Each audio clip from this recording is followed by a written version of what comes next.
পৃথিবীর বিভিন্ন সম্পর্ক আমাদের সাথে আছে, এমনকি প্রেমিক প্রেমিকার সম্পর্ক থাকবে না।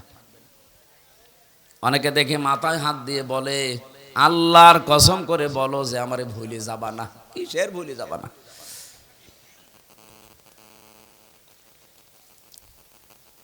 যত রকমের সম্পর্ক আল্লাহ বলেন নসব আনসব, বহু বচন দিলাম, একটাও থাকবে না, সব কাট হয়ে যাবে। ইয়াউমাইদি ওয়ালা ইয়াতাসালুন। এমনকি পৃথিবীতে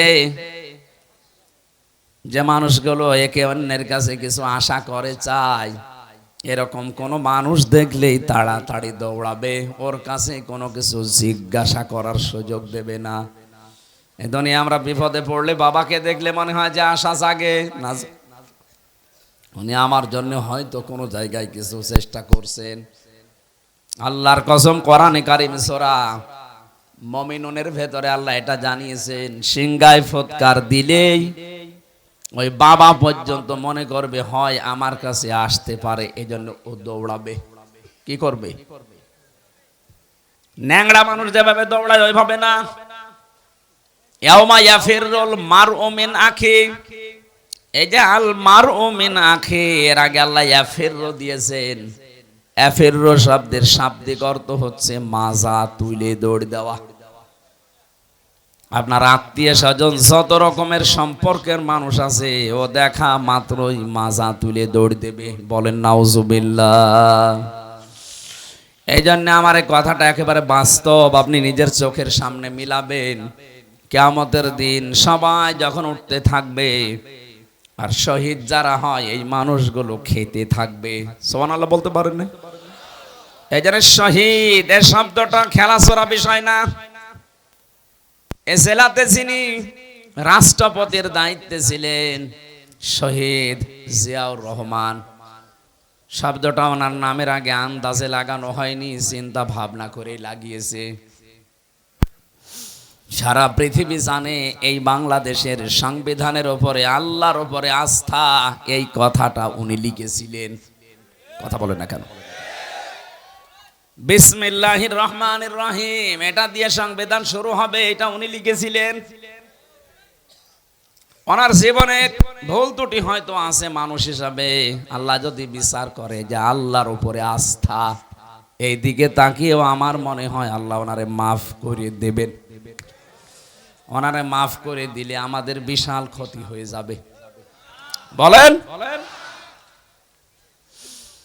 আমার ভাইরা, আমি যে কথাটা তুলেছিলাম, শাহাদতের মরণে কোনো কষ্ট নেই। এজন্য আমার আল্লাহ পাক হযরতে মাওলানা দেলাওয়ার হোসাইন সাইদি রহমতুল্লাহ আলাইহে ওনাকে সাধারণভাবে জেলখানায় মরণ না দিয়ে জালেমদের হাতে শাহাদতের মরণ দিয়েছেন।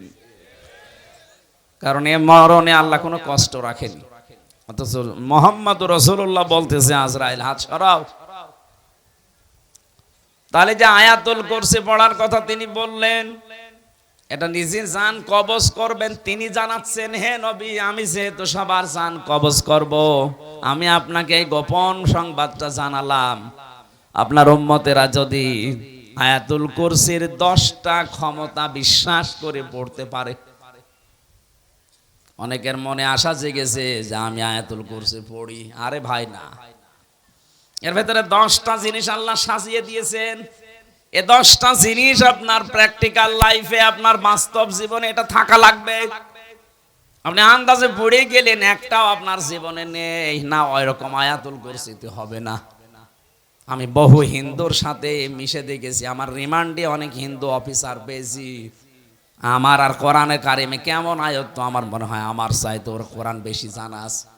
এমন এমন আয়াত রাতের বেলা যখন পাহারা দিত ওই রিমান্ডে, এমন এমন আয়াত এসে পড়তো, কি গো নাম মনে হচ্ছে উল্টা পাল্টা, সুব্রত বালা, দেবদুলাল, মোহন কুমার, এর নাম তো সব মুসলমানের।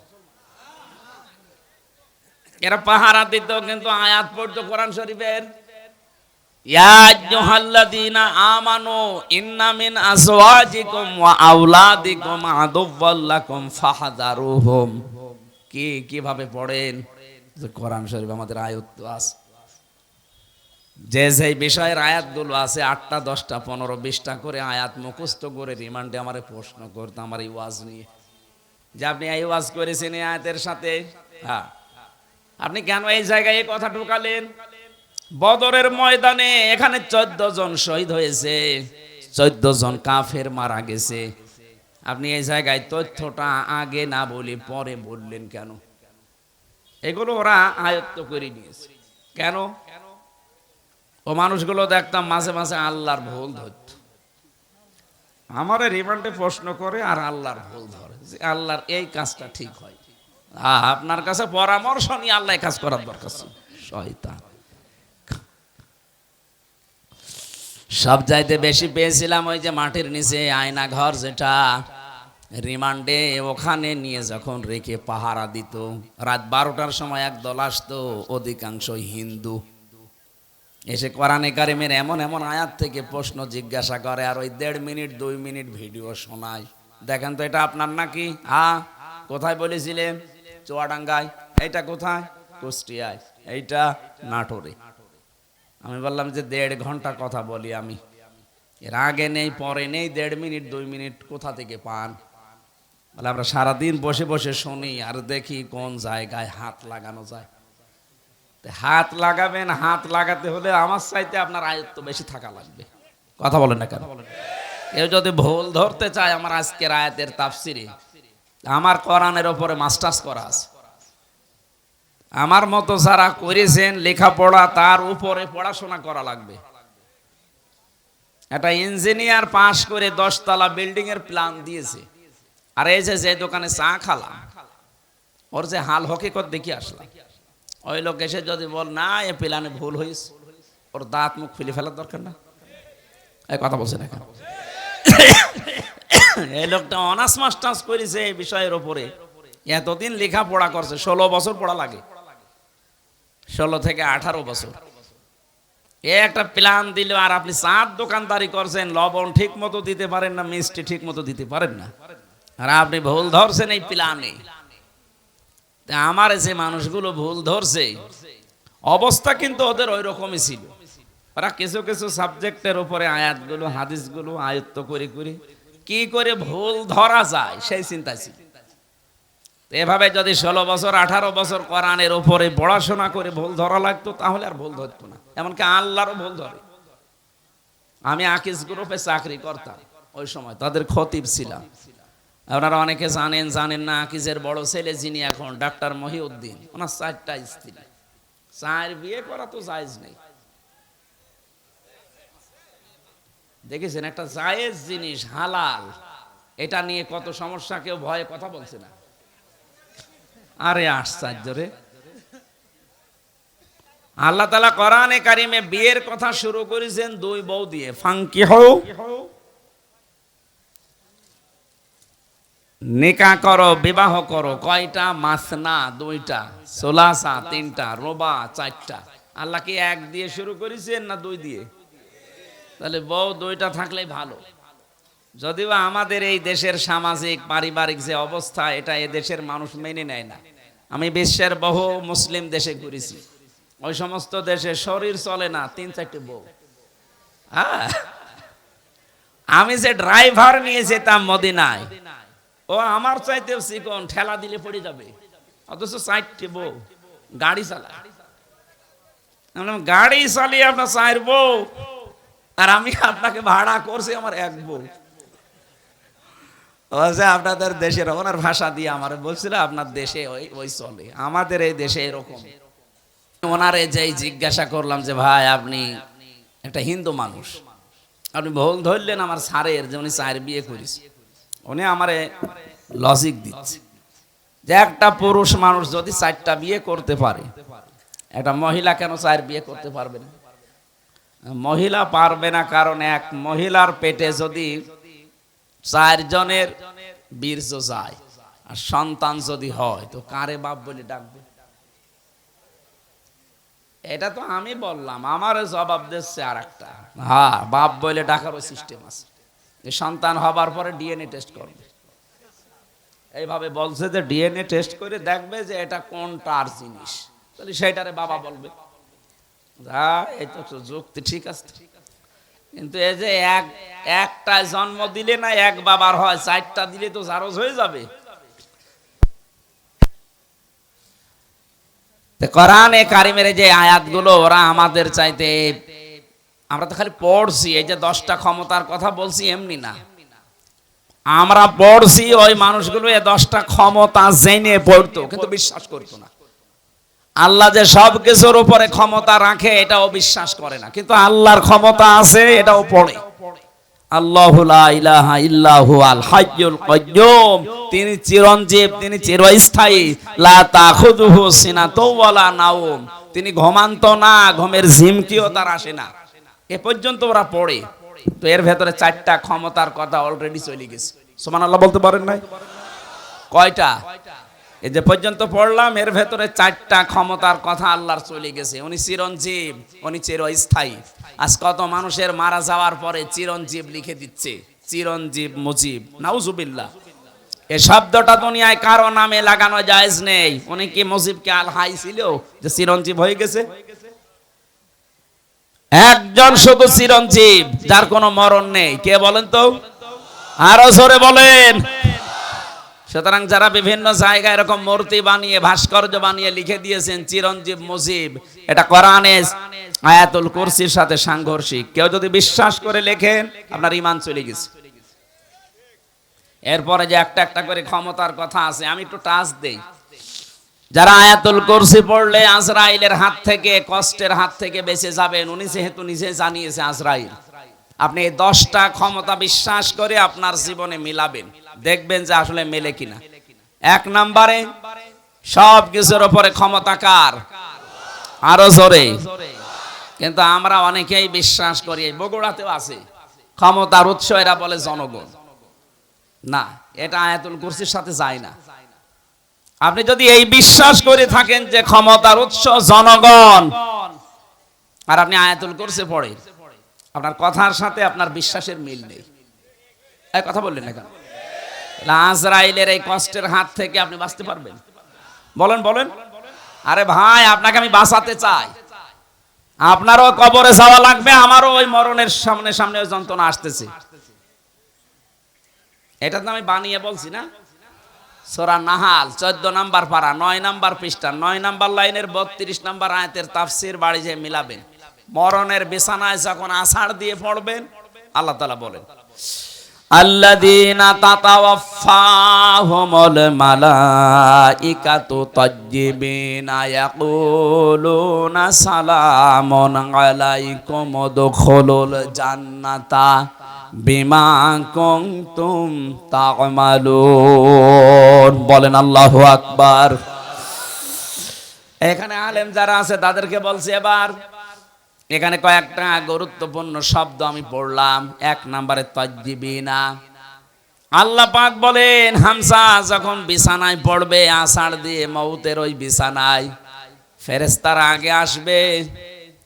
যদি তোমার জানটা পবিত্র হয়ে থাকে, যে তাজ্জিবিনা, তাজ্জিবিন মানে শুধু এই পোশাক আশাক পবিত্র না, শুধু শরীর পবিত্র না, তাজ্জিবিন মানে চিন্তা চেতনা বিশ্বাস এগুলোর পবিত্রতা না।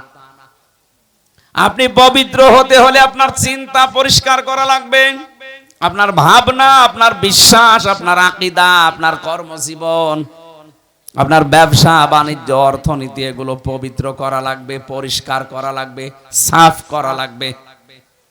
অথচ আজ আমরা পোশাকের পবিত্রতার জন্য, শরীরের পবিত্রতার জন্য, সাফ করার জন্য যত ব্যস্ত, আমাদের বিশ্বাস এবং আকীদা পরিষ্কারের জন্য অত ব্যস্ত না। কথা বুঝতেছেন? আমি আস্তে আস্তে ডোজ নিয়ে যাচ্ছি। যখন আপনি পড়ে যাবেন বিছানায়, আপনার বিশ্বাস, আপনার আকীদা, আপনার চিন্তা চেতনা যদি পরিষ্কার দেখে ফেরেশতারা, না এটা পবিত্র আছে, তখন বলবে সালামুন আলাইকুম, তোমাদের উপরে আল্লাহর শান্তি।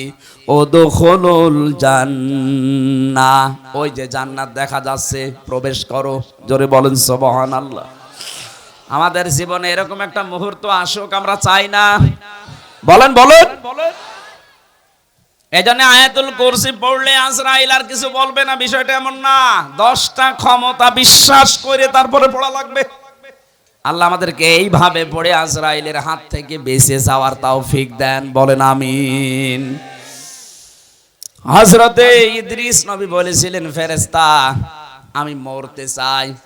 আমি শুনেছি যে সব কিছু মিথ্যা হলেও মরণের যন্ত্রণা মিথ্যা না।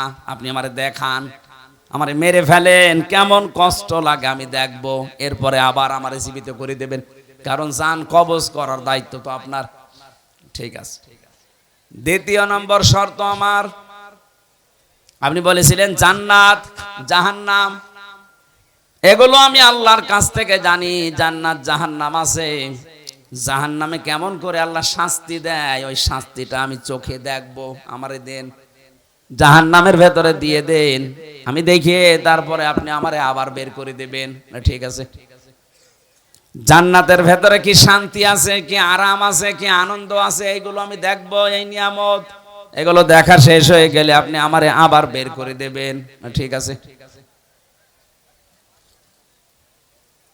মরণের যন্ত্রণার এই কথা বলার পর ফেরেশতা আজরাইল আল্লাহকে বলেছিলেন, রব্বুল আলামিন গিয়েছিলাম তো ভালো জায়গায় নবী মনে করে, কিন্তু এই লোকটা তো ভেজাল, ও মরতে চায়। আল্লাহ পাক বলেন, আমার বান্দা যখন আকাঙ্ক্ষা করেছে, ঠিক আছে কাজ করো। মেরে ফেললেন, আবার জীবিত করে দিলেন। আমি তাফসীরের ভাষায় হাদিসটা পড়তে গিয়ে দেখেছি, এই যে হযরতে ইদ্রিস নবী কিন্তু শক করে মৃত্যুবরণ করেছিলেন। কি করে বলেন বলেন? শকের মরণ কেমন হয় দেখি, মৃত্যুর যন্ত্রণাটা। হযরতে ইদ্রিস নবী পরবর্তীতে দুনিয়ার মানুষকে জানিয়েছে, তোমরা জানো এই যে শক করে যে মরতে গেলাম, শকের এই মরণে কেমন কষ্ট হয়েছে।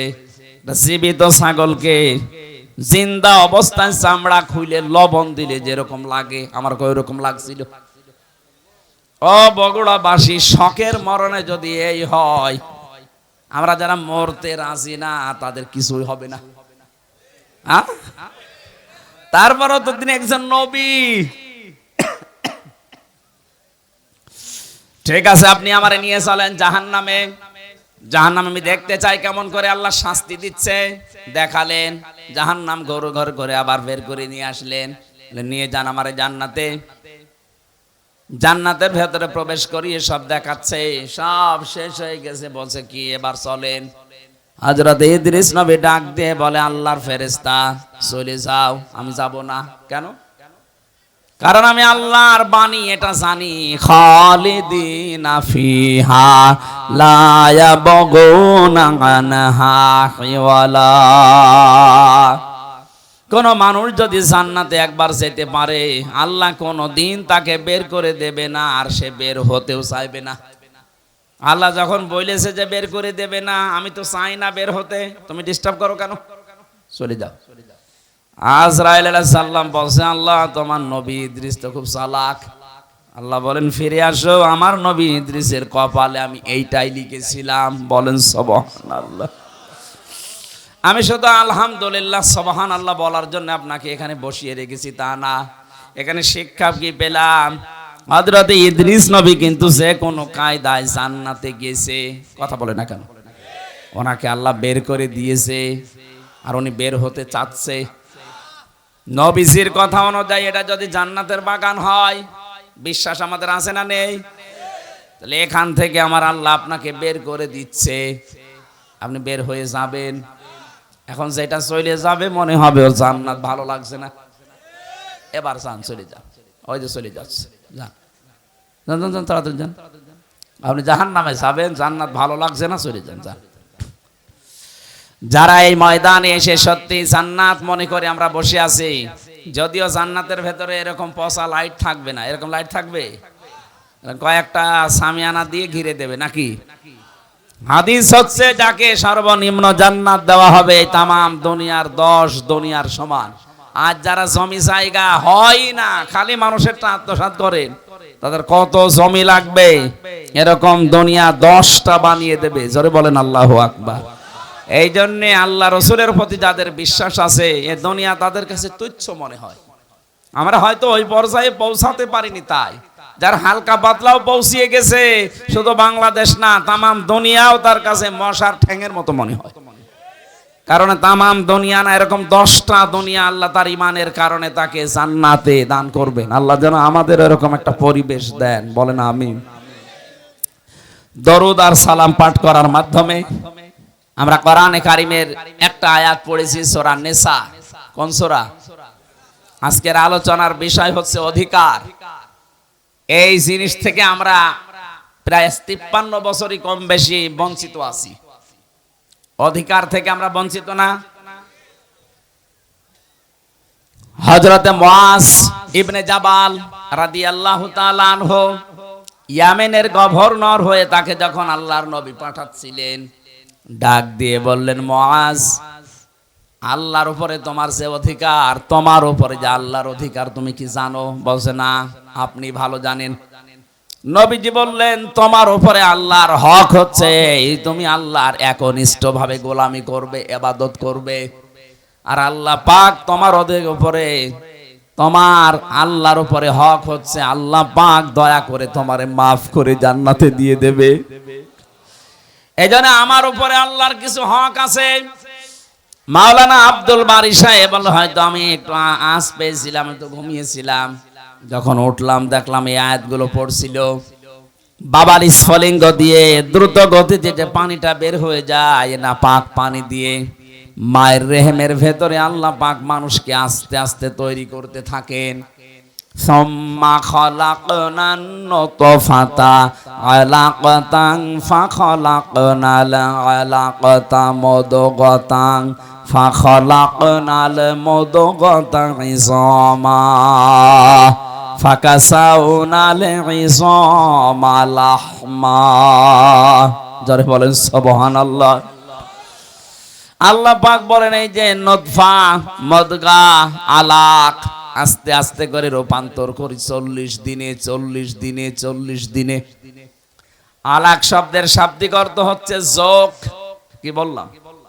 এই যে পানির নিচে যেগুলো থাকে মানুষের শরীরের সাথে লেগে যায়, মায়ের জরায়ুর ভেতরে দেওয়ালের সাথে ঠিক 40 দিন আমরা এইভাবে চোখের মতো ঝুলিয়েছিলাম। এখান থেকে আস্তে আস্তে চর্বি, চামড়া, গোশত এগুলো দিয়ে দিয়ে আমার আল্লাহ মানুষ বানিয়েছেন। রক্তের প্রবাহমান ধারা তৈরি করেছেন শরীরের ভেতরে, একটা আলাদা আকৃতি দিয়েছেন আমাদেরকে তিনি নিজে। এই যে ফেরেশতাদের দেখতে পাচ্ছেন এই বডিটা, এটা ফেরেশতারা বানিয়েছে। আর এই যে আকৃতি যেটা মুখ, এর ভেতরে আল্লাহ 5টা ইন্দ্রিয় শক্তি দিয়ে আল্লাহ নিজে বানিয়েছেন। বলেন সুবহানাল্লাহ। এ মাথার ভেতরে জিনিস আছে কয়টা? বলেন বলেন। যে চিন্তা আসে কোন জায়গা থেকে? মাথা থেকে। বলেন না কেন? শোনেন আপনি কি দিয়ে? কান দিয়ে। কথা বলেন, নিঃশ্বাস নিচ্ছেন, দেখছেন আপনি চোখ দিয়ে। 5টা ইন্দ্রিয় শক্তি গুরুত্বপূর্ণ, এগুলো সব এই মাথা কেন্দ্রিক। আল্লাহ এই জন্য নিজে এটা তার হাত দিয়ে বানিয়েছেন। লাকাদ খালাকনাল ইনসানা ফি আহসানি তাকওয়িম। অবশ্যই আমি সব চাইতে সুন্দর আকৃতি দিয়ে বানিয়েছি মানুষকে। কে বলছেন? আরো জোরে বলেন। এত সুন্দর করে আমি মানুষ বানালাম। পৃথিবীর একটাই সৃষ্টি, এই যে কাবা শরীফ, যদিও কালো গিলাপ দিয়ে ঢেকে রাখা আছে। দুনিয়ায় কত কিছু তো কালো দেখি আমরা। এই যে ভমর কালো, কোন মানুষ একবার ভমর দেখে আর একবার তাকাতে মনে বলে আমি পাইনি। কথা বলছে না কেন? পেঁচা, বাদর, চামচিকা, এরা নিজেরা তো কালো, আবার কালো জিনিসেরা ভালোবাসে, অন্ধকার। এই জন্য এদের যা চেহারা, এদের একবার দেখলে আর একবার দেখতে মন চায় না। কাবা শরীফ কালো, একটা এমন একটা আকর্ষণ আল্লাহ ওর ভেতরে দিয়েছেন, যতবার তাকাবেন মনে হয় আর একবার তাকাই। নবীজি জানিয়েছেন পৃথিবীর 2টা জায়গা আছে যেখানে তাকিয়ে থাকলেই সওয়াব হয়। একটা কাবা শরীফ, আর একটা আপনার মা আর বাবা। জোরে বলেন সুবহানাল্লাহ। মায়ের দিকে, বাবার দিকে কেউ যদি মহব্বতের নজরে তাকিয়ে থাকে, একটা নফল হজের সওয়াব হয়ে যায়। সাহাবী বললেন, হে নবী, আমি যদি 100 বার তাকাই, বিশ্ব নবী বলেন মা বাবার দিকে 100 বারও যদি কেউ তাকায়, 100 বারই নফল হজের সওয়াব হবে। অথচ কয়েকদিন আগে যে রংপুরের নীলফামারী কিশোরগঞ্জ একটা থানা আছে, ওখানে যেয়ে দেখলাম বৃদ্ধাশ্রমে এই লাইনে আর এই লাইনে কত মা বাবা বসে চোখের পানিগুলো ফেলছে। এদের চোখের দিকে তাকালে আমি বুঝতে পেরেছি এরা সন্তানের জন্য বরদোয়া করছে। যে মায়ের দিকে বাবার দিকে শুধু তাকালেই হজের সওয়াব হয়ে যায় নফল, অথচ ওরাও তো কোনো মা বাবার সন্তান ওদেরও আছে, ওরা রেখে এসেছে নিজের ইচ্ছা করে ওই বৃদ্ধাশ্রমে। একটা সন্তান বলেন তো কখন তার মার বাবাকে বৃদ্ধাশ্রমে রেখে আসে? আমার যতটুকু মায়া মহব্বত ইমান আছে আমার দ্বারা সম্ভব না। যদি আমার বউ ছেলে মেয়ে সব ছেড়ে দেওয়া লাগে, তাও আমার মার বাবাকে বৃদ্ধাশ্রমে রেখে আসা সম্ভব না আমার ইমানে। তো ওরা তো রেখে এসেছে, কথা বলে না কেন? ওরা রেখে এসেছে কোন কারণে? ওদের পেছনে কোনো কারণ আছে। আমি একবার রাঙ্গামাটি গিয়েছিলাম, লংগদু থানা, ওখানে একটা বৃদ্ধাশ্রম আছে। বললাম আমারে নিয়ে চলেন তো দেখি আসি। যে দেখি একটা লোক কলেজের প্রফেসর কাঁদতেছে। কি আপনি কি হয়েছে? বলছে আমার মা। আর মায়ের কাছে একটু দাঁড়ালাম, দেখি কি বলে। মৃত্যু সজ্জায় ডাক দিয়ে বলছে, ওই আমার সন্তান, আমি যখন মারা যাব আমার মাথার ওপরে যে ফ্যান ঘুরছে এই ফ্যানটা তুই পাল্টিয়ে দিবি, নতুন ফ্যান লাগিয়ে দিবি আমি মরে গেলে। ছেলে কৌতূহল নিয়ে বলছে, মা তুমি তো মরেই যাবে, মরে গেলে আবার ফ্যান কি হবে? মা বলছে দরকার আছে, কারণ তুই আমার সাথে যা করলি আমার মন ডেকে বলছে তোর সন্তানও তোকে এখানে কিছুদিন পরে রেখে যাবে। কথা বলেন না কেন? গতকালকে পেপারে এসেছে ঢাকা বিশ্ববিদ্যালয়ের একজন অধ্যাপক, দুইটা ছেলে একটা মেয়ে, একটা আমেরিকায় থাকে, একটা লন্ডনে থাকে, আর একটা অস্ট্রেলিয়ায় থাকে। তিনজনই প্রতিষ্ঠিত। ওর বউ মারা গেছে। ওই তিন ভাই বোন মিলে সিদ্ধান্ত নিয়ে বাবাকে রেখে গেছে বৃদ্ধাশ্রমে। অথচ তো সে নিজে বলছে আমার ঢাকায় ফ্ল্যাট ছিল তিনটা। আমার বড় ছেলে চালাকি করে ফ্ল্যাট গুলো সব লিখে তার নিজের অ্যাকাউন্টে টাকা নিয়ে নিয়েছে। আজ আমার যেহেতু কিছু নেই, মেয়েটা আছে অস্ট্রেলিয়ায়, আর ছেলে দুইটা কেউ লন্ডনে কেউ আমেরিকায়। তাদের অভাব নেই, কিন্তু এই মানুষগুলোর পাশে একটা ঘর আমার জন্য হয়নি, যে একটা রুমে আমি থাকবো। যেই কয়টা ছেলে আর মেয়ে এরা আমাকে এদের বোর কারণে শেষ পর্যন্ত এই বৃদ্ধাশ্রমে রেখে গেছে। 3 বছর পরে পরে নাকি একটা চিঠি লিখে বাবার কাছে, অথচ লোকটা ঢাকা বিশ্ববিদ্যালয়ের শিক্ষক ছিল। অনেক দেখলাম কথা বলতে বলতে মরে গেল। লোকটা হাও মাও করে কাঁদছে। আমারে বলছো হুজুর আপনি দাঁড়িয়ে আছেন দেখলেন, আপনি আমার উপরে আবার খারাপ ধারণা করেন না। এ দোষ আমার না, এই দোষ আমার বোর। আমার দুইটা ছেলে মেয়ে আছে, তাদের দিকে তাকিয়ে আমার বউকে আমি তালাকও দিতে পারি না।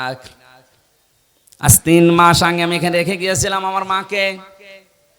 দাঁড়িয়ে নিয়ে বড় ঝামেলায় পড়েছিলাম। বারবার আমার বউ আমার তাকিদ দেয় যে এই বুড়ি যদি থাকে আমি তোমার ভাত আর খাবো না।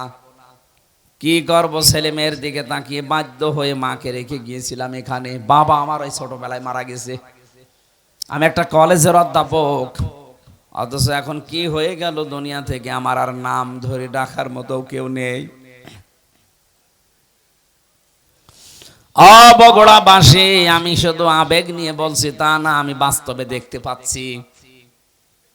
রাঙ্গামাটি লংগদু থানার এই যে মাটা মারা গেল, কলেজের অধ্যাপক, এখানে বহু মানুষ ঠিক তার পরিবারের কাছে ওই রকমই। একটা বাবা 8টা 10টা 16 17 20 22 25টা ছেলে মেয়ে আমি দেখেছি। 25টা ছেলে মেয়েকে বাবা মানুষ করতে পারছে এক হাতে এক কাঁধে তুলে নিয়ে, অথচ 25টা ছেলে মেয়ে মিলেও একটা বাবা আর মাকে খাবার দিতে পারে না। শেষ পর্যন্ত 15 দিন বা 1 মাস করে পালাপালি করে নেয়। বগুড়াতে নেই? সিদ্ধান্ত নেওয়া লাগবে। আমার মা বাবাকে যদি আলাদা করতে কেউ চায় দুনিয়া থেকে, আমি দরকার হয় তারে আলাদা করে দেব। সম্মানিতা মা বোনেরা, আমি নিজে স্বামী, আল্লাহর কসম করে বলছি, আমি সহ যত স্বামী এখানে বসে আছে, কোন স্বামী কিন্তু মন থেকে চাই না যে আমার বিয়ের পরে আমার মা বাবা আলাদা হয়ে যাক। না, আমি যা খাবো আমার মা বাবা তাই খাক, আমি না খেয়ে থাকলে ওরা না খেয়ে থাক, তাও আমার সাথে থাক। কথা বলে না কেন? এই পরিবেশটা আমরা অনেক জায়গায় দেখছি নষ্ট হয়ে গেছে। বিয়ে করার কিছুদিন পরেই সন্তান আর পেরে ওঠে না, শেষ পর্যন্ত এই মা বাবাকে হয় আলাদা করে দেয়, নাই বৃদ্ধাশ্রমে দিয়ে দেয়। কথা বলেন ঠিক কিনা? এই ছেলেটার পেছনে যে সবচাইতে বেশি ভূমিকা পালন করেছে এটা তার বউ, আর এই বউকে কোট বুদ্ধি দেয় ওখান থেকে এই বউর মা আর ওর বড় বোন, ওখান থেকে খালি ইনজেকশন পাঠায়। ওই আর কতদিন থাকবে একসাথে, আলাদা হয়ে যা, আরামে খেতে পারবি। আমি কি বেশি বলে ফেললাম?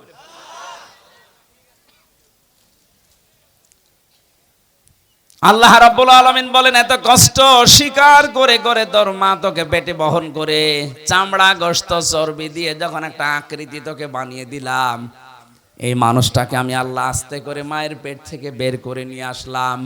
আল্লাহু আখরাজাকুম মিন বুতুনি উম্মাহাতিকুম, মায়ের পেট থেকে আস্তে করে বের করার দায়িত্ব আমার। এই দায়িত্বটা এখন ডাক্তাররা পালন করছে, আল্লাহর উপরে এখন আর নেই। হয়ে গেছে, না হবে না, ও সিজার করাই লাগবে। আল্লাহ বলছেন ঠিক আছে, তোর দায়িত্ব আমি ছেড়ে দিলাম, যা তোর ওই হাইব্রিড বাচ্চা আমি কেটেই বের করব। কথা বলেন না কেন? রব্বুল আলামিন বলেন, আমি যখন আস্তে করে দুনিয়া থেকে নিয়ে আসলাম, কি অবস্থায় তুই ছিলি জানিস? লা তা'লামুনা শাইয়া, কিচ্ছু বলতে পারতিস না, শুধু ট্যাঁ করে কান্না ছাড়া তোর কোনো ভাষাও ছিল না, আওয়াজও ছিল না। বিজ্ঞান এখন প্রমাণ করছে এই কষ্টটা নিয়ে, কেন কম্পিউটারে সব দেখা যায়। একটা মানুষ সর্বোচ্চ কষ্ট সহ্য করতে পারে 45 ইউনিট। কত? পৃথিবীর প্রতিটি জিনিস পরিমাপ করার যন্ত্র আছে। এই যে প্যান্ডেলটা, এটা কতটুকু, এটা পরিমাপ করার জন্য একটা অস্ত্র আছে না, ফিতা আছে, ফিতা। আপনি কাউকে দেন, সে এই ফিতা দিয়ে মাপ দিয়ে বলতে পারবে এটা কতটুকু। আপনি যদি এইরকম চাউল নিয়ে এসে বলেন এটা মেপে দেন, দাড়ি পাল্লা আছে। কথা বলেন না কেন? এই যে পানির বোতল আছে, এটা লিটার, সিসি, কেজি দিয়ে মাপা হয়। পৃথিবীর প্রতিটি জিনিস মাপ করার জন্য আলাদা আলাদা যন্ত্র আছে। আল্লাহ পাক বলেন, তোর মা তোকে দুনিয়ায় আনতে যে কষ্টটা পেয়েছে, ডেলিভারির কষ্ট, এইটার জন্য একটা পরিমাপের যন্ত্র আছে। এই কষ্টটা পরিমাণ হচ্ছে 45 ইউনিট। এর বেশি হলে পুরুষ মানুষ মারা যাবে। কিন্তু একটা মা দুনিয়ার ময়দানে সন্তানের মুখ দেখতে হলে 57 ইউনিট কষ্ট সহ্য করা লাগে। কত? 45 থেকে 57। আপনি টের পাচ্ছেন? রব্বুল আলামিন বলেন, আস্তে আস্তে যখন তোকে এভাবে নিয়ে এসে কথা বলা শিখালাম, খাওয়ালাম, এভাবে হামজা বানালাম, তোর প্রতি আমার কিছু দায়িত্ব আছে। আমি তোকে যা যা দেওয়ার সব দিয়ে দিয়েছি, এখন তোর উপরে আমি আল্লাহ কিছু চাই। চাই এইটা, ওয়াবুদুল্লাহ, তোরা আমার ইবাদত করবি। কার? মানে ইবাদতটা কি, এইটাই আমরা অনেকেই জানিও না, মানিও না। অনেকে মনে মনে ভাবে না, আবার জেনে ফেললে আবার কাজ করা লাগবে, জানি না তাই মানি না, ভালো আছি না। একটা সাফ কথা শোনেন, ইসলামের কোন নিয়ম নীতি যদি আপনি জানেন কিন্তু মানেন না, তাহলে আপনার একটা গুনাহ হবে। কয়টা? আর ইসলামের কোন নিয়ম আপনি জানেনও না, মানেনও না, আপনার ডবল গুনাহ হবে। কেন বলেন? কারণ আপনি জানাও ফরজ, মানাও ফরজ। জানার ফরজ আপনার আদায় হয়েছে, মানার ফরজ আদায় হয়নি, এজন্য গুনাহ হবে কয়টা? কিন্তু আপনি জানেনও না, মানেনও না, আপনার জানার ফরজ যেহেতু আদায় হয়নি, মানার ফরজও আদায় হয়নি। এজন্য যারা বলে জানার নাম ইসলাম না, মানার না ইসলাম, এটা একটা শয়তানি। আপনি না জানলে মানবেন কি করে? এলাকায় বহু মানুষ আছে সুদ খায় কিন্তু জানে না এই ধান্দায়। ও মনে মনে ভাবে আল্লাহর কাছে আমি বলবো আল্লাহ আমি জানতাম না। কথা বলছেন না কেন? এই যে যারা টাকা ছেড়ে রাখেন, 1000 টাকা ছেড়ে দেয়, 1 মাস পরে 1200 টাকা করে নেয়। এটা যে সুদ হয় অনেকে জানে না।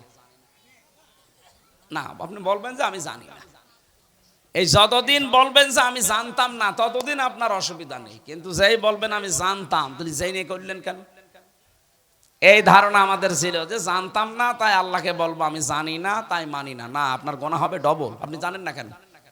আমি কি জেনে নিয়ে এসেছি? আমার জানা লেগেছে। এই কথা বলছেন না কেন? এই এলাকায় হয়তো এই গোনা এখনো আরম্ভ হয়নি। এই যে টাকা ছেড়ে রাখে টাকা আসে, কিন্তু অনেক জেলায় এটা আছে। এই এলাকায় যারা এই কাজ করছেন, টাকা ছেড়ে রাখেন আর টাকা আসে, এটা প্রকাশ্য সুদ।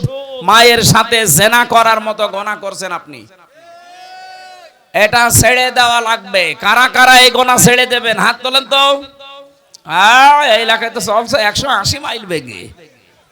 ঠিক আছে, আপনারা এই এলাকায় তো প্রায় সবই মায়ের সাথে জেনা করছেন। না খেয়ে থাকেন, না খেয়ে মরে যান, তারপর জাহান্নামে যাওয়া লাগবে না। কিন্তু মায়ের সাথে জেনা করে গেলে জাহান্নামে শুধু না, ইদাফ লাহুল আযাব ইয়াউমাল কিয়ামা, জেনাকারীদের শাস্তি ডবল হবে। কয়টা বলেন? তাহলে এই গোনাটা এখনো পর্যন্ত আপনার এলাকায় আছে, আর আপনি নামাজ পড়েন, রোজা রাখেন, হজ করে আসেন। কিসের হজ করেন?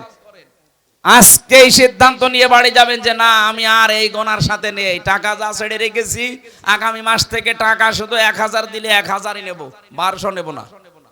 পারবেন না ভাই? এটা যদি আপনি নাই পারেন তো কেন কষ্ট করে রাতের বেলা বসে আছেন? আপনি বাড়ি যেয়ে ঘুমান আর আপনার আমল নামায় উঠতে থাক, আপনি এই জায়গায় লেখা উঠবে আপনি মায়ের সাথে জেনাকারী। বলেন নাউজুবিল্লাহ। কুষ্টিয়ার বড় বাজারে দেখলাম আসরের নামাজ পড়ে গেল, আমার সাথে নামাজ পড়ে দোকানের সামনে দিয়ে ঘুরতেছে, আর কে টাকা দেয়, টাকা নিয়ে কি লেখে, কি গো নামাজ পড়ে আসলো আর এই লোক এত টাকা পায়। চলে যাওয়ার পরে দোকানদারকে বললাম ভাই কিসের টাকা দিলেন? হুজুর বলা যাবে না। বলা যাবে না মানে?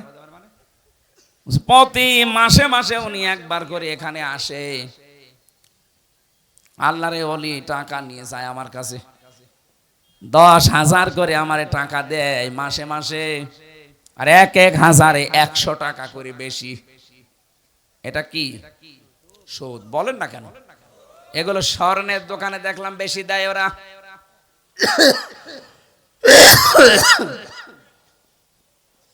অনেকে চালাকি করে মনে করে গোনা যদি হয় টাকা এমন কায়দায় নামে নামে ছেড়ে দেবো যেন আমার নামে গোনা লিখা না হয়। অনেকে বউর নামে টাকা ছাড়ে, জাহান্নামে যদি যায় বউ যাবে।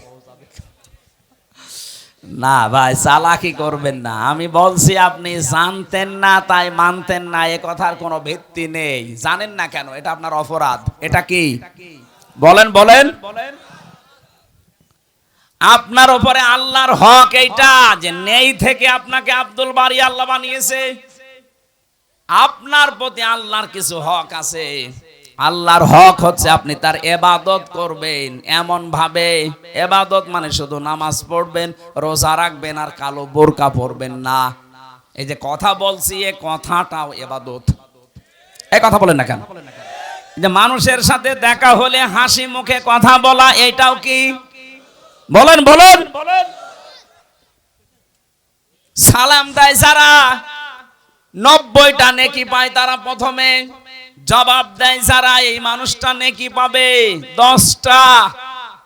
এবার আমার প্রশ্ন, সালাম দেওয়া সুন্নাত আর জবাব দেওয়া ওয়াজিব, ওয়াজিবের দাম বেশি না সুন্নাতের? এই জায়গাটা পুরা উল্টানো। কোরআনে কারিমে জানিয়েছে, সূরা নূরের ভেতরে আছে 61 নম্বর আয়াতে, ঘরে প্রবেশ করতে হলেও তোমাকে সালাম দিয়ে ঢোকা লাগবে, তাহলে ওই ঘরের ভেতরে আল্লাহর পক্ষ থেকে একটা বরকত আল্লাহ নিয়ে নেবেন। বলেন সুবহানাল্লাহ। এখানে বহু আল্লাহ ভক্ত মানুষ, নামাজ রোজা করা মানুষ, কিন্তু এইটার বেলায় দেখা যায় লজ্জা পায়, বাড়িতে ঢোকার আগে স্ত্রীকে ছেলে মেয়েকে সালাম দিতে চায় না। এরকম মানুষ নেই? সমস্যা আছে কিছু কিছু। আজকেই যদি বাড়ি যেয়ে সালাম দেন, বলবে কি গো তোমার কোন ভূতে ধরেছে? কালকে যে যৌতুকের টাকার জন্য আমার গালি গালাজ করে পিটাইলে আজকে সালাম দিচ্ছ, মানে আজ কোনো নতুন ধান্দা আছে? যে যা মনে করে করুক, আজকে থেকে আপনি ইসলামের এই কাজটা শুরু করেন।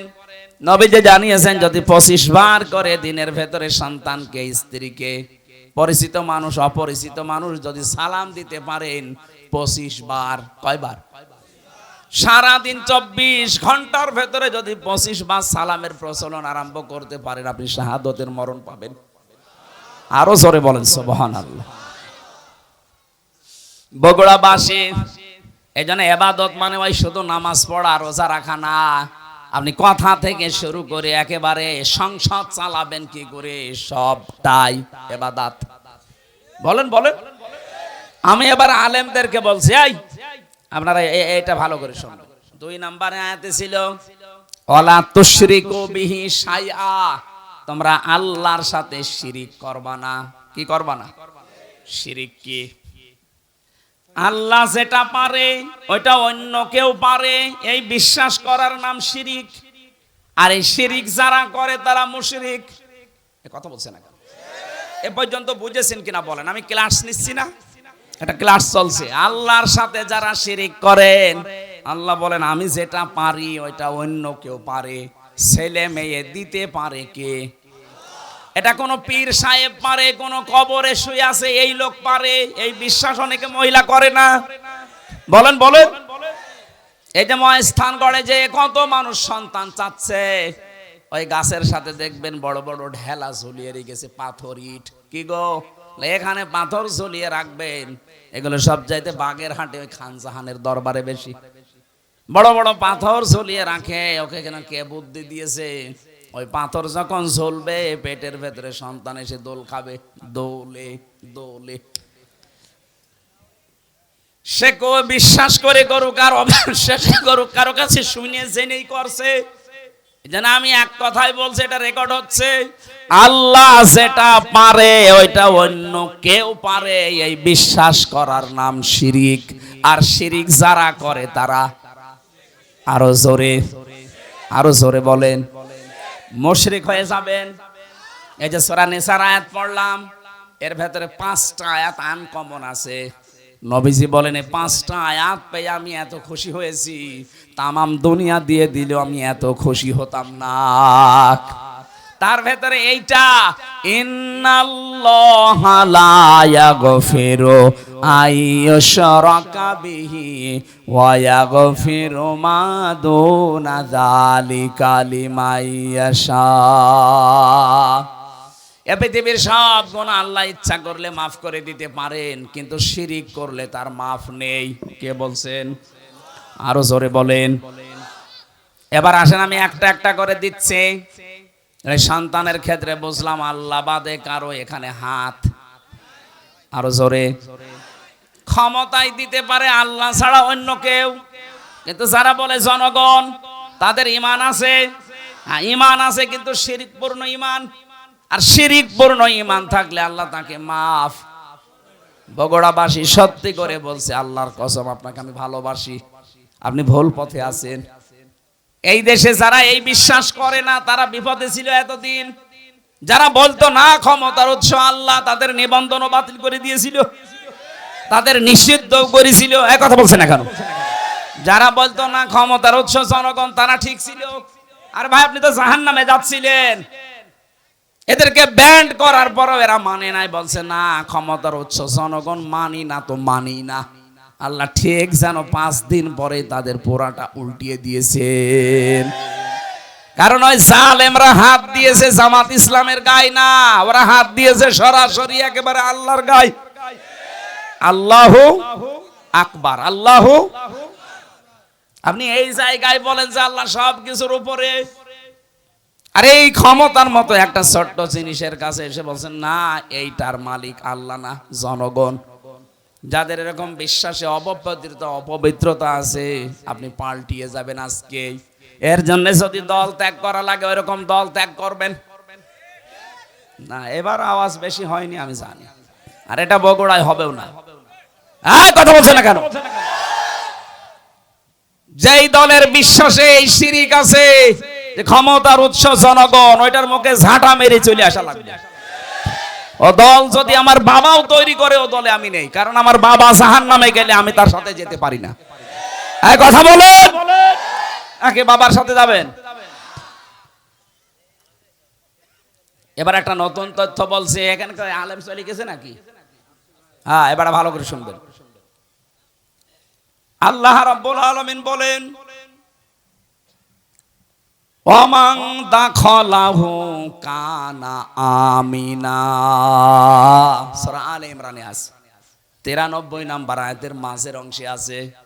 রব্বুল আলামিন বলেন, এই যে কাবা শরীফের যে চত্বরটা, এখানে কেউ প্রবেশ করলে তাকে আল্লাহর নিরাপত্তা দিয়ে দেয়। কে? কেন? ফিহি আয়াতুম বাজ্জিনাতুন, এখানে আল্লাহর বিভিন্ন নিদর্শন আছে।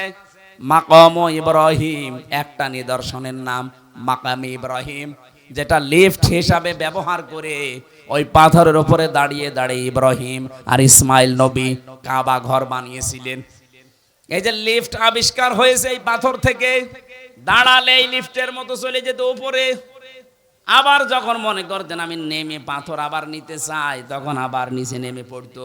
যারা হজে গেছেন দেখেছেন, কাবার পাশে কয়েক হাত ধরে হযরতে ওমর ওই পাথরটা ওখানে রাগিয়ে রেখেছেন, আগে কাবার সাথে ছিল।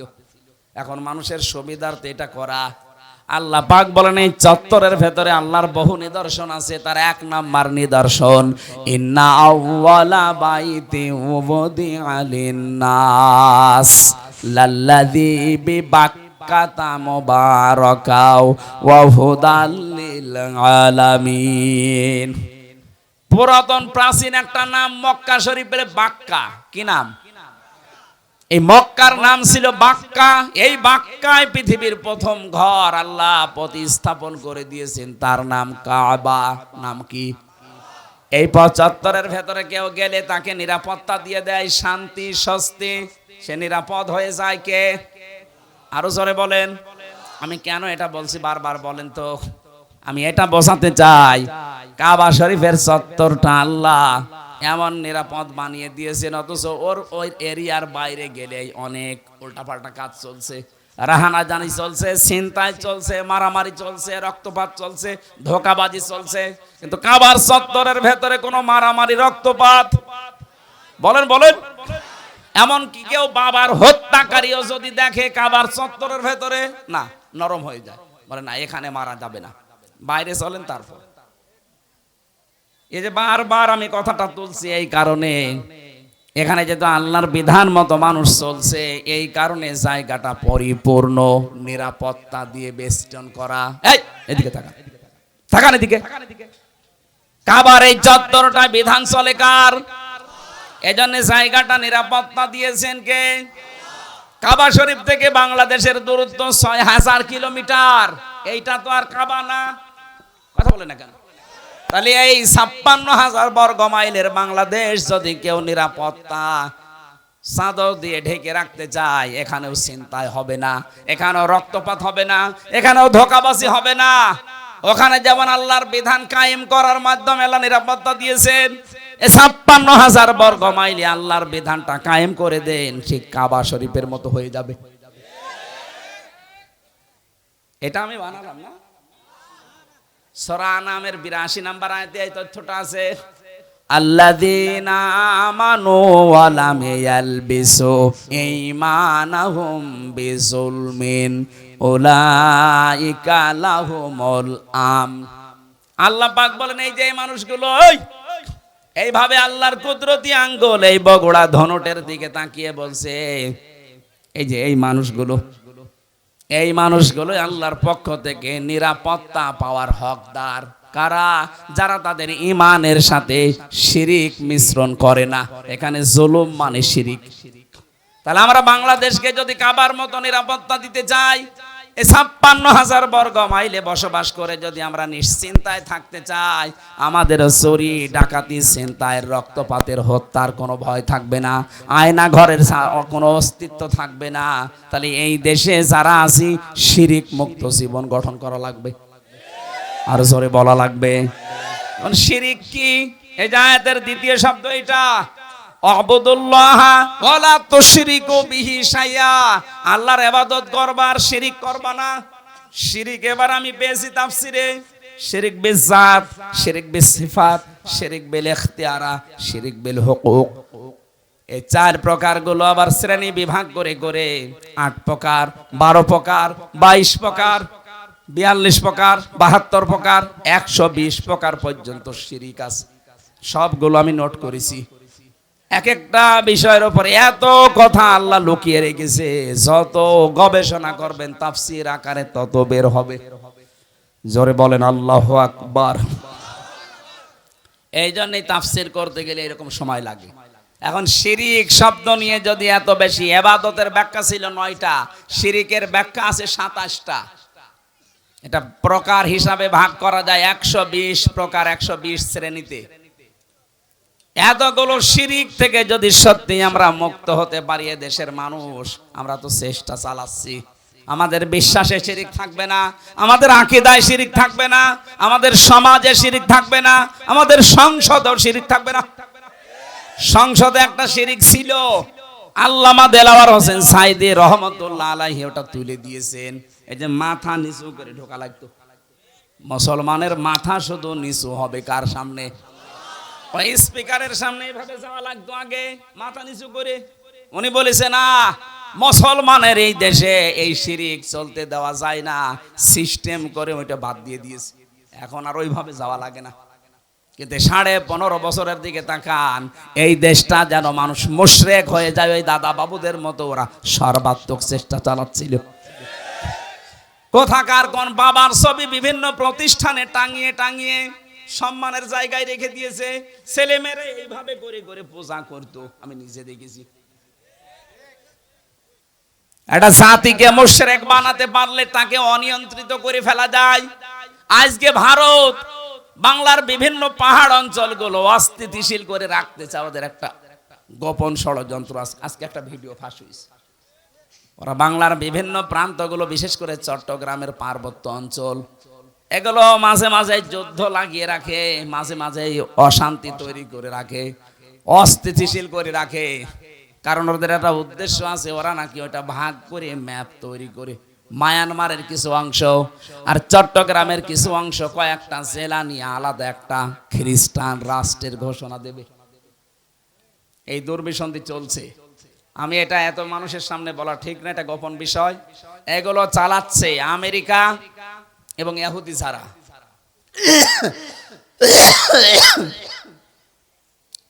এদের এই গোপন ষড়যন্ত্র যদি বাস্তবায়ন হয়ে যায়, এই যে উপদেশটা 3 বার পাল্টিয়ে গেল, ডক্টর মোহাম্মদ ইউনূস থেকে একবার, এরপরে আবার কয়েকজন, এরপরে কয়েকদিন আগে আবার 3 জন, এগুলো এমনি এমনি করছে না, একটা দুর্বিসন্ধি আছে। সব চাইতে ভয়ঙ্কর এর ভেতরে এই ফারুকি, এই লোকটা মেয়েতে মেয়েতে ছেলেতে ছেলেতে বিয়ে করা, এই যে সমকামিতা, এটা প্রমোট করে। এইগুলো নিয়ে সে সিনেমাও বানিয়েছে। এই যে পরকীয়া প্রেম করে মানুষ উদ্বুদ্ধ হয় কি করে, সে তার নিজের স্ত্রী তিশাকে এই সিনেমায় কাজে লাগিয়েছে। 3rd person singular number, bachelor, আমি উপন্যাস পড়েছিলাম, ওইগুলো দেখছে এখন সিনেমা বানাচ্ছে। আমার বিশ্ববিদ্যালয়ে থাকাকালীন একটা অভ্যাস ছিল, ক্লাসের পড়া যাই হোক আমি উপন্যাস পড়তাম খালি। এই দেখেছিলাম ওই সময়, ওইগুলো দিয়ে দিয়ে এখন নতুন নতুন সিনেমা তৈরি করছে। আর এগুলোর লেখক যারা, আমি ওই লেখকের নাম নিতে ঘৃণা করি, ওই মানুষগুলো যা করে গেছে, পরকীয়া প্রেমের মাধ্যমে পুরা একটা সংসার জাহান্নামী হয়ে যায়। 2, 3, 4, 5 সন্তানের ছেলে মেয়ের মা সব রেখে আল্লাহর রাস্তায় চলে যাচ্ছে। কথা বলছে না কেন? ও বলছে ঠিক, ওটা আল্লাহর রাস্তা, শয়তানের রাস্তা না। পরকীয়া প্রেমে যারা আছেন, আপনি আজকেই তওবা করে ওই মোবাইল নাম্বার ওই বান্ধবীর বলেন আর ওই পরকীয়া প্রেমিক প্রেমিকার এক্ষুনি ডিলিট করে দেবেন। ও বলছে ঠিক, তার মানে ওর মোবাইলে আছে। এই এদিকে আস। আয়াতের তৃতীয় কথা ছিল রব্বুল আলামিন বলেন, হে পৃথিবীর মানুষেরা, ওয়াল জারিদিল কুরবা ওয়াল জারিল জুনুবি ওয়াস সাহিবি বিল জামবি ওয়াবনিস সাবিল। পৃথিবীর ময়দানে যারা আত্মীয় স্বজন আছে, প্রতিবেশী হোক আর অনাত্মীয় প্রতিবেশী, তাদের সাথে মিলমিশ করে চলবা, ভালো ব্যবহার করবা। আজ হাজারো মানুষের কারণে প্রতিবেশী অশান্তিতে আছে, অথচ লোকটা নামাজ পড়ে। কথা বলে না কেন? আরে প্রতিবেশী মানে আপনার বাড়ির পাশে যে আছে, শুধু সে না, আপনি বাসে যাচ্ছেন এই বগুড়া থেকে ঢাকা পর্যন্ত, এই যে 4-5 ঘন্টা সময় লাগবে, আপনার পাশের সিটে যে আছে সে 5 ঘন্টার প্রতিবেশী। বলেন বলেন, আপনি সিট এমন ভাবে কাজ করে নিয়েছেন যে সে পা রাখবে সেই জায়গাও নেই। না, আপনি প্রতিবেশীকে কষ্ট দিতে পারেন না। এত বেশি কথা জিবরাইল নবীকে প্রতিবেশী সম্পর্কে শোনাতেন। নবীজি বলেন, আমার মনে হচ্ছিল আমার জমি জায়গার ভাগ, এই মিরাস, এইটাও নাকি প্রতিবেশীকে দেওয়া লাগতে পারে নাকি। আবার বলেন তো, এত গুরুত্ব স্যার তাদের সাথে আজ আমাদের সম্পর্ক দা কুমড়ার। এগুলো টাউনে তো আরো বেশি, গ্রামেও আছে। মুরগিতে ধান খেয়েছে, এই নিয়ে প্রতিবেশীর সাথে গন্ডগোল। বলেন বলেন, আমা মালাকাত আইমানুকুম, সাবধান, নিজেরা অধীনস্থ যারা আছে তাদের সাথে খারাপ ব্যবহার করবা না। নবীজির জীবনের শেষ কথা দুইটা, তিনি বলেছিলেন as-সালাত as-সালাত, আমা মালাকাত আইমানুকুম as-সালাত। উম্মতেরা, আমি তোমাদের রেখে গেলাম, যাই করবা করবা, নামাজ ছাড়বা না। আর অধীনস্থ যারা আছে, কাজের লোক, মেয়ে ছেলে যাই বলেন, তাদের সাথে ভালো ব্যবহার করবা। নবীজির জীবনের শেষ কথা এইটা। আল্লাহ আমাদেরকে আয়াতটা বাস্তব জীবনে মেনে নেওয়ার তৌফিক দেন, বলেন আমিন। আল্লাহুম্মা আমিন। লা ইলাহা ইল্লা আনতা সুবহানাকা ইন্নী কুনতু মিনাজ জালিমিন। ও মাবুদ, আমার কণ্ঠে ব্যথা করছে, চাতক পাখির মতো তোমার বান্দারা শুনছে। আমরা কোরআনে কারিমের আয়াত থেকে যতটুকু শিক্ষা পেয়েছি, বাস্তবে আমল করার তৌফিক দাও। শিরক মুক্ত বাংলাদেশ, জুলুম মুক্ত বাংলাদেশ গঠনের মাধ্যমে এটাও তুমি কাবার চত্বরের মতো নিরাপত্তা দিয়ে ঢেকে দাও। এ মাহফিলের আয়োজন করতে গিয়ে যারা শ্রম দিল, এই যুবকগুলোকে কবুল করো। যত মানুষের সাথে ইনভলভ আছে, আল্লাহ এদেরকে অমরের মতো বানিয়ে দাও। সম্মানিতা মা বোনদেরকে কবুল করো। রব্বুল আলামিন বহু কষ্ট স্বীকার করছে আজকের এই অনুষ্ঠানের জন্য যারা, মা বোনেরা সহ প্রত্যেককে তুমি তার স্ব জায়গায় পুরস্কার দিয়ে দাও। মাওলানা আব্দুল বারী রশিদি আমার বড় ভাইকে কবুল করো, তার সন্তান দুইটাকে মঞ্জুর করো। মাওলানা হোসাইন তার বাবাকে হারিয়েছে, মাফ করে দাও। আল্লাহ তাআলা, জালেমের জিন্দানখানায় 3টা বছর আমি বন্দী ছিলাম, আমি অসুস্থ হয়ে পড়েছি, আমার শরীরটা তুমি আগের অবস্থায় স্বাভাবিক করে দাও। এলাকায় মাটির নিচে যারাই ঘুমিয়ে আছে, এই কবরগুলো জান্নাতুল ফেরদাউস বানাও। আল্লাহ তাআলা, কোন জালেম যেন কিয়ামতের আগে বাংলার চেয়ারের বসতে না পারে, সেই ব্যবস্থা করে দাও। যারা দায়িত্বে আছে তাদেরকে সততা দাও, তাদের ভেতরে